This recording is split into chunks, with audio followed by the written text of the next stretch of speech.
Hello friends, എല്ലാവർക്കും പുതിയൊരു വീഡിയോയിലേക്ക് സ്വാഗതം. ഈ ഫ്രൂട്ട്സ് ഏതാണെന്ന് എല്ലാവർക്കും അറിയാലോ അല്ലേ? മാംഗോസ്റ്റിൻ. മാംഗോസ്റ്റിൻ അറിയപ്പെടുന്നത് ക്യൂൻ ഓഫ് ഫ്രൂട്ട്സ് അഥവാ പഴങ്ങളുടെ രാജ്ഞി എന്നാണ്. വളരെ ടേസ്റ്റിയായ ഒരു ഫ്രൂട്ടാണിത്. നമുക്ക് ഇന്ന് ഇതിൻ്റെ വിളവെടുപ്പിലേക്ക് പോകാം. ഏകദേശം 13 വർഷമായൊരു മാംഗോസ്റ്റിൻ ട്രീ ആണ് ഈ നിൽക്കുന്നത്. വാങ്ങി വെച്ച് 6 വർഷത്തിന് ശേഷം ആദ്യമായിട്ട് നമുക്ക് ഇന്ന് കായ്കൾ കിട്ടി. ഈ വർഷം ധാരാളം കായ്കളുണ്ടായിട്ടുണ്ട്. ഇതെല്ലാം പഴുത്തു വരുന്നു. വലിപ്പമുള്ള കായകളും ചെറിയ കായകളും അതുപോലെ ഇടത്തരം കായകളും ധാരാളം ഉണ്ടായിട്ടുണ്ട്. ഈ തവണ കുലകളായിട്ടാണ് കായ്ച്ചിരിക്കുന്നത്.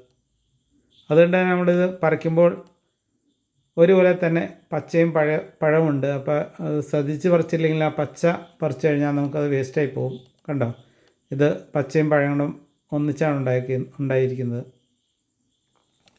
എല്ലാ ദിവസവും ഇതിൻ്റെ ചുവട്ടിൽ നമുക്ക് കുറച്ച് വീണ് കിട്ടാറുണ്ട്. അപ്പോൾ എന്നും രാവിലെ ഒന്ന് പറക്കിയെടുക്കും.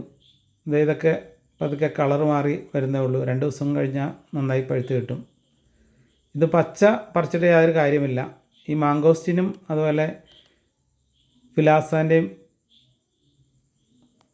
റംബൂട്ടാൻ്റെയൊക്കെ പ്രശ്നം ഇതാണ്.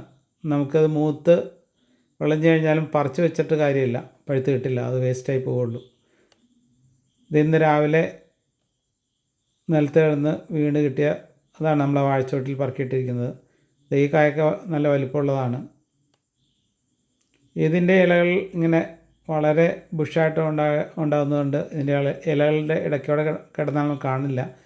അപ്പോൾ നമ്മളെല്ലാം ഇങ്ങനെ ഒന്ന് സൂക്ഷിച്ച് നോക്കി എല്ലാം പറിച്ചെടുക്കണം.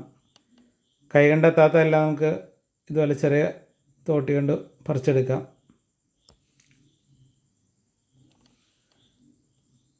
ഈ മാംഗോസ്റ്റിൻ്റെയും റംബൂട്ടാൻ്റെയും പ്രശ്നം എന്താണെന്ന് വെച്ചാൽ ഇതൊന്നും പ്രിസർവ് ചെയ്യാൻ പറ്റത്തില്ല. പഴുത്ത് കഴിഞ്ഞാൽ 1-2 ദിവസത്തിനകം കഴിച്ചോളണം, അല്ലെങ്കിൽ ഇത് കേടായി പോകും. 2-3 ദിവസത്തേക്കൊക്കെ ഇരിക്കുമായിരിക്കും. അപ്പോൾ ഇന്ന് പറിച്ചതും പറക്കിയതുമായ മാംഗോസ്റ്റിനാണിത്. കുറച്ച് താഴെ കിടക്കുന്നുണ്ട്. അപ്പോൾ ഇതെല്ലാം കൊള്ളില്ലാത്തതുകൊണ്ട് വേറൊരു കൊട്ടയെടുക്കാൻ ഭാര്യ വീട്ടിലേക്ക് പോയിട്ടുണ്ട്. ഒത്തിരി അകലെയൊന്നുമില്ല കേട്ടോ. ഇത് ഈ പച്ച ഉണ്ടോ, ഈ പച്ച പറിച്ച് വെച്ചാടിയുണ്ട്. അത് നമുക്ക് വേസ്റ്റാണ്, എടുത്ത് വെച്ചാൽ പഴുക്കില്ല. നമ്മുടെ പഴയ വീടിൻ്റെ സൈഡിൽ തന്നെയാണ് ഈ മരം നിൽക്കുന്നത്. വീടിൻ്റെ അടുത്ത് തന്നെയാണ്. കണ്ടോ, വലിപ്പമുള്ള കായകളും ചെറുതൊക്കെ ഉണ്ട്. ഈ വീഡിയോ കാണുന്ന ആളുകൾ ഇഷ്ടപ്പെട്ടാൽ ലൈക്ക് ചെയ്യുക, കമൻറ്റ് ചെയ്യുക. കിട്ടിയ മാംഗോസ്റ്റിനായിട്ട് ഭാര്യ വീട്ടിലേക്ക് പോകുന്നുണ്ട്. എല്ലാവർക്കും നന്ദി. Good bye.